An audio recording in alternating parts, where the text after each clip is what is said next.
heat builds up, deposits, etc., cause the engine not to function properly. So, I've personally changed the oil in my car ever since I got it. Nobody's ever touched my car. I've done all the repairs myself on it. Wow. As I've said in my introductory speech, I'm a very DIY person.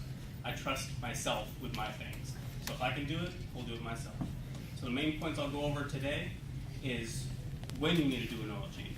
There's some speculation on different time intervals, what the oil looks like. I'll go over those. Also, what you do when you go shopping for oil. The process of changing the oil and how to clean up afterwards. So first, when do you need to change your oil? Most often people say it's 3,000 miles or 3 months is normally what people say. Modern vehicles, sometimes it's 5 months or 5,000 miles. It also matters what type of oil. Using conventional or synthetic oil gives you more range. So you can have 5,000 miles, some of them go up to 8,000 miles on synthetic oils. So I check my oil at every gas fill up. I'll push on the handle, click the little thing down with your pinky, and I go and check my engine oil.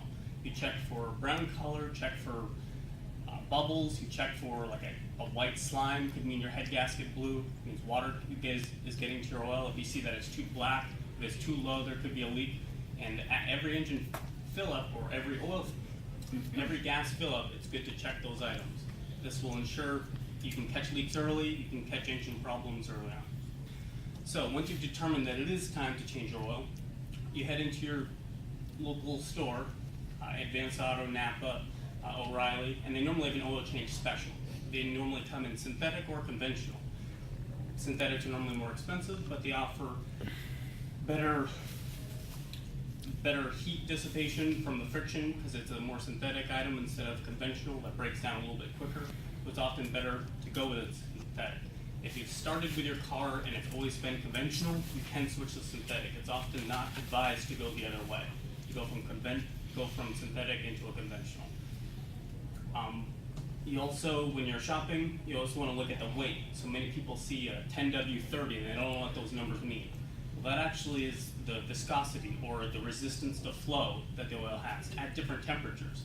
So you want to pay attention to the first number first because that's the viscosity or the resistance to flow at 0 degrees Fahrenheit. So if you're in a colder climate, you want to make sure that viscosity would cater to your vehicle at those temperatures. So if you get 10W30, it has that weight ranking at 0 degrees Fahrenheit. The second number, 30, would have that rating of its flow, which you would have to realize the lower the number, the less resistance it has to flow.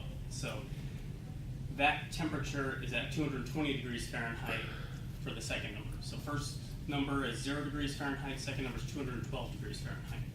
So you want to calculate which weight you would need as well. Also, these oil change specials come with an oil filter, because you also want to change your oil filter when you're doing your oil changes. And I also advise people to get fuel injector cleaner when you're going for an oil change as well. Just do that at the same time once you're in the store. So, now for the process. As you're driving back from your store, Advanced Auto, your engine's heating up. And it's going to be very, very hot when you get into your parking spot at your garage. You can take that time to jack up your vehicle. Make sure you put 2 jack stands under it. And I also was advised when I was younger to leave the jack under as well. So you have 3 points of security from the car falling on you if you're underneath your vehicle. So more security the better. But let the engine cool. I pop my hood and let it sit for 10, 20 minutes. Okay? Touching the outside of the engine or anything, you can do that to try to test it, but the engine oil is going to maintain a lot of heat. So there was one time where I was in a rush and I undid the drain plug and the oil coming down your arm, very hot, will give you second to third degree burns. So you want to be very, very careful, and the longer you let it sit, the safer you'll be. So during the time that you're letting it cool, you can get stuff prepared. You can get your drain pan out, get it ready to go underneath the car, pick out the right socket for your drain plug, get the oil filter ready.